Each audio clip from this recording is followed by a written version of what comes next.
साथ संगत जी, यूं तो परमात्मा को याद करने के लिए उसके अनेकों नाम हैं। सच्चे दिल से किसी भी नाम से उसे पुकारो, मकसद तो उसकी भक्ति का है। कहते हैं कि आध्यात्मिक धाम या रूहानी मंडल जो हैं, इनके 5 पड़ाव हैं। इन 5 धामों से अलग अलग तरह की आवाजें आती हैं और अलग अलग तरह के प्रकाश होते हैं। जो बहुत सारे नाम हैं, उनमें से कहते हैं 5 ऐसे नाम हैं जो बड़ी सरलता से हमें इन लोकों पर पहुंचाते हैं। जो इन लोकों में हो रहा है, जिसे शब्द धुन और शब्द का प्रकाश कहते हैं, वो हमें दिखाई देता है और सुनाई भी पड़ता है। इन आध्यात्मिक 5 लोकों पर पहुंचने में हमारी सहायता करते हैं गुरु के 5 पवित्र नाम। कहते हैं इन नामों के साथ जो जुड़ा है वो इन लोकों पर बड़ी सहजता से पहुंच जाता है। नाम धुन सुनी सुन 10 द्वार, नाम धुन सुनी सुन 10 द्वार, नाम पद लिया महासुन पार। अब इस लाइन में देखो स्वामी जी महाराज हमें क्या कहते हैं। नाम धुन बता रहे हैं, दूसरी सुन और 10वें द्वार की हमारे से बात कर रहे हैं और नाम पद के विषय में भी समझाते हैं।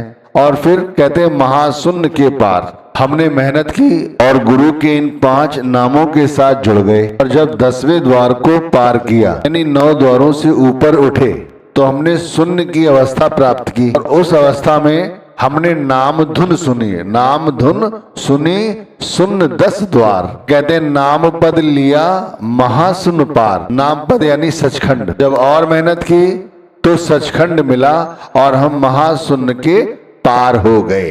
तो उन्होंने अपना अनुभव हमारे साथ साझा किया। हमारे साथ भी ऐसा ही होता है कि जब हम अपने ख्याल को इन 5 पवित्र नामों के साथ जोड़ते हैं और 10वें द्वार से ऊपर की ओर यानी कि शून्य की ओर चढ़ते हैं, तो ये जो नाम धुन है वो हमें सुनाई देती है। और इसके साथ जब अपना ख्याल जुड़ता चला जाता है तो उस अगम लोक जिसे सचखंड कहते हैं, उसकी सोझी हमें आती है। अच्छा भाई, बहुत सारे लोग ऐसा कहते हैं हम तो नाम बहुत समय से जप रहे हैं और इन पवित्र 5 नामों को ही जप रहे हैं, लेकिन हमसे कभी ये 10वां द्वार पार नहीं हुआ, ना ही हम कभी शून्य की अवस्था में पहुंचे। जो व्यक्ति शून्य की अवस्था में ही नहीं पहुंचा है, साथ संगत जी, वो महाशून्य की अवस्था में क्या पहुंचेगा। तो आज का जो सत्संग है, जो समझाया जा रहा है कि इन 5 नामों को कैसे जपें, कैसे अपना ख्याल इन 5 नामों के साथ जोड़ें, जिससे हम 10वें द्वार से ऊपर की ओर चढ़ें, शून्य की अवस्था में पहुंचे, जहां पर हमें ये शब्द धुन सुनाई दे, शब्द का प्रकाश दिखाई दे और जीते जी ऐसी अवस्था बना लें कि हमें सचखंड की सोझी हो जाए। वे सारी बातें सभी को काल्पनिक सी जान पड़ रही होंगी, लेकिन ये काल्पनिक नहीं है, ये ऐसा अनुभव है। जो लोग मेहनत आज भी कर रहे हैं वो सब कुछ ये पा रहे हैं। देखो इन 5 पवित्र नामों में कहते हैं जो सोहम है, मैं केवल एक नाम की बात कर रहा हूं, केवल सोहम, कि सोहम के साथ ही यदि हमारी सूरत जुड़ जाए तो ही ये सब कुछ हमें सुनाई और दिखाई देने लग जाएगा। हम भंवर गुफा को भी पार कर लेंगे। अच्छा, कभी ऐसा अनुभव हुआ भी होगा आपको कि जब हम नाम जपते हैं और हमारा ख्याल पूरी तरह से नाम के रंग में रंगा हुआ होता है, तो हमें अपने शरीर की सुध नहीं रहती कि हमारे शरीर का कौन सा अंग सुन्न हो गया है या हमारे पैरों में दर्द हो रहा है। अवस्था ऐसी भी हो जाती है कि व्यक्ति को ये पता ही नहीं चलता कि वो जीवित है या मृत, क्योंकि सूरत ने आधार लिया है नाम का। ये आधार जब पूरी तरह से जुड़ जाता है तब ये महाशून्य की अवस्था प्राप्त हो जाती है। सूरत लिया भंवर गुफा आधार, सूरत लिया भंवर गुफा आधार, सोहम और बंसी सुनी पुकार। इन 5 पवित्र नामों में सिर्फ एक नाम का आधार यदि सूरत ने ले लिया तो भंवर गुफा जो आधार बनती है और आगे जैसे जैसे हम बढ़ते चले जाते हैं तो सोहम की जो बंसी है या सोहम की जो शब्द की धुनें हैं, जिन्हें शब्द धुनें कहते हैं, जो कई सारी, वो हमें सुनाई पड़ती हैं। दरअसल में हम चाहते सभी यही है कि हमें सुनाई दें, हमें दिखाई दें। सत्संग जी, गलत तो नहीं कह रहा हूं। हर व्यक्ति यही चाहता है कि वो इन शब्द धुनों को सुने, इन शब्द के प्रकाश को देखे। लेकिन सबसे बड़ी अत्युक्ति है कि हम में से बहुत कम लोग ऐसे हैं जो ये सब देख रहे हैं, ये सब कुछ सुन रहे हैं। देखो भाई, एक चीज ध्यान रखो कि जो शब्द है, जो धुन है और जो धुरधाम है, जो सारे संसार में व्याप्त है, वो तो एक ही है। लेकिन अभ्यासी को, यानी हम लोगों को, ये अलग अलग मंडलों पर अलग अलग तरह से सुनाई देती है और दिखाई पड़ती है। चूंकि ये अलग अलग तरह से सुनाई देती है, अलग अलग तरह से दिखाई देती है, तो इसका मतलब यह है कि हम लोगों का जो भक्ति भाव है वो अलग अलग है। कबीर साहब ने इसे कैसे समझाया है? पंच शब्द अनाहद बाजे संगे सारंग पानी, कबीर दास तेरी आरती कीनी निरंकार निर्वाणी। तो ये 5 पवित्र नाम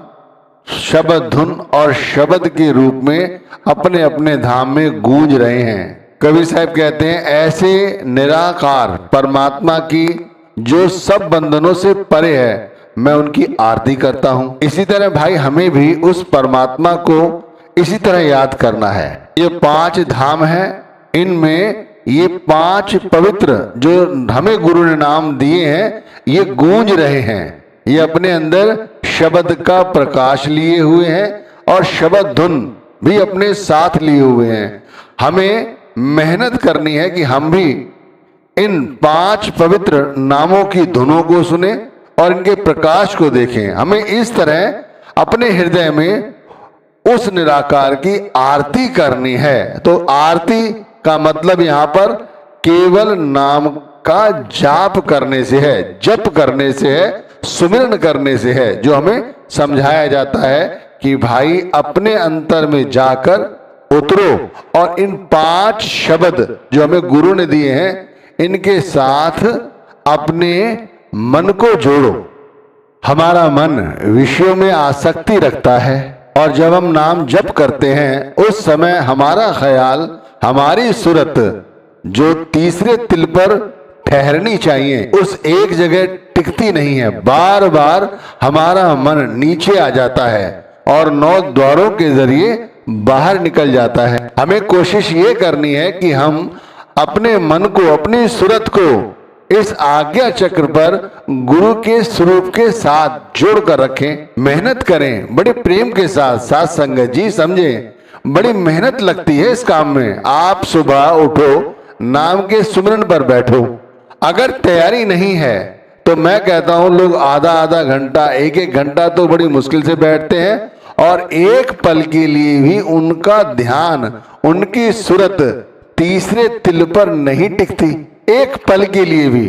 तो हमें ऐसा अभ्यास करना है जैसे कि हमारा जो मन है वो गुरु के स्वरूप के साथ टिक जाए, जम जाए और इसी तीसरे तिल पर ठहरा रहे।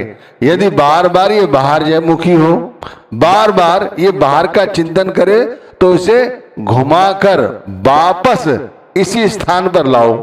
इसे ऐसे समझो, मन और सूरत जमाओ तिल पर, मन और सूरत। साथ संगत जी बहुत अच्छी तरह से समझा रहा हूं। अगर समझ आ जाए तो सुमिरन करने में बड़ी सहायता मिलेगी। जो ध्यान 9 द्वारों के जरिए नीचे पड़ा रहता है, वो ध्यान बड़ी सरलता के साथ इस आज्ञा चक्र पर, इस तीसरे तिल पर या शिव नेत्र पर टिका रहेगा। जो 5 नामों का सुमिरन करने के लिए साधन तरीका समझाया जा रहा है, उसे समझें कि मन और सूरत जमाओ तिल पर। मन को, आत्मा को इस आज्ञा चक्र पर, इस शिव नेत्र पर जमाओ गुरु के स्वरूप के साथ। घेर घुमर घट आओ पिलकर। यदि ये बाहर की ओर जाता है, इसे बार बार गुरु के स्वरूप के साथ जोड़ो। मन चंचल है, बार बार ये बहिर्मुखी होता है। मन चंचल कहा न माने, कहते हैं मन चंचल है, वो कहना नहीं मानता। मन खिन खिन भरम भरम भव भाइये तिल घर नाही बासा पाइए। संत महात्माओं ने अपनी तरफ से कोई कोर कसर नहीं छोड़ी, लेकिन हम ही हैं जो हम इसे करना नहीं चाहते। और ये सभी चाहते हैं, मैं कहता हूं हर व्यक्ति चाहता है जिसे नाम दान मिला है और इन 5 पवित्र नामों के साथ जो गुरु घर से जुड़ा है, वो सभी चाहते हैं कि मैं शब्द धुन को सुनूं, शब्द के प्रकाश को देखूं। लेकिन भाई ऐसे तो नहीं दिखाई देगा और ऐसे नहीं सुनाई देगा। इसके लिए मेहनत करनी होगी, मशक्कत करनी होगी।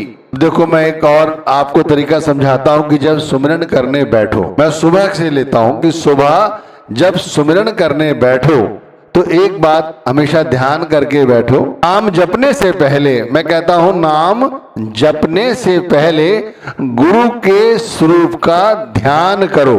गुरु के स्वरूप का इस तरह ध्यान करो कि वो स्वरूप हमारे अंतर में बसा हुआ है। साध संगत जी ध्यान इस तरह से करो कि जैसे गुरु हमारे शरीर में मौजूद है, बाहर नहीं।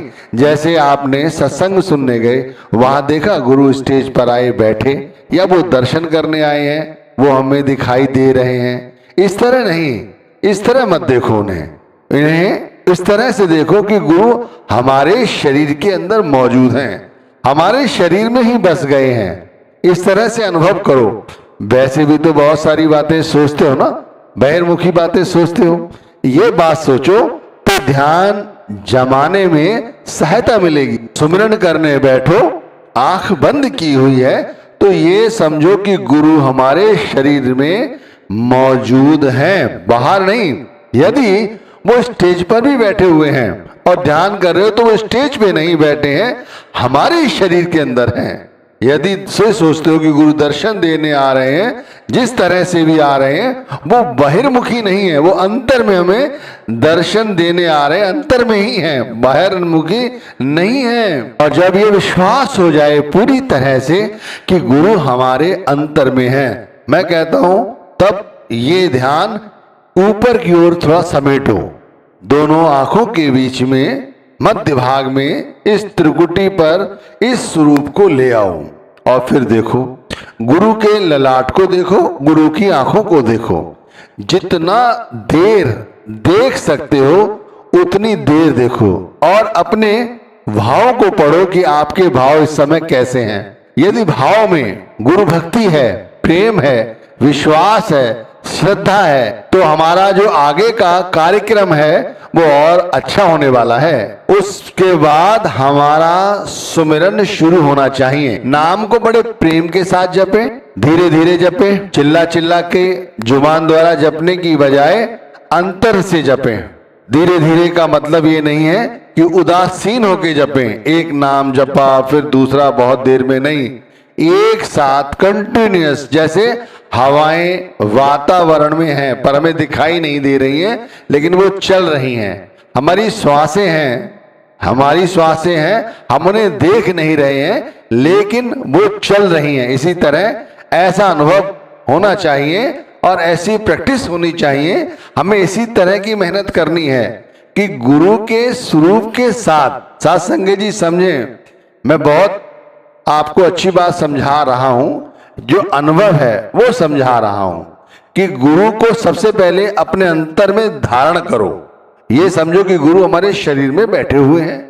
फिर गुरु का ध्यान करो, गुरु की याद बहिर्मुखी ना होकर अंतर में याद करो। फिर गुरु के स्वरूप को इस आज्ञा चक्र पर ले आओ। गुरु के स्वरूप को ध्यान में रखते हुए, यानी उनके ललाट और उनकी आंखों को देखते हुए नाम का सुमिरन शुरू करो। धीरे धीरे नाम जपो, बड़े प्रेम के साथ नाम जपो, नाम में उदासीनता ना लाओ। फिर देखो एक समय ऐसा आएगा कि नाम का सुमिरन भी बंद हो जाएगा। मैं कहता हूं भजन से पहले ही ये जो शब्द धुन है ये सुनाई देने लग जाती है, ये शब्द का प्रकाश दिखाई देने लग जाता है। अब आप कहेंगे वो कैसे?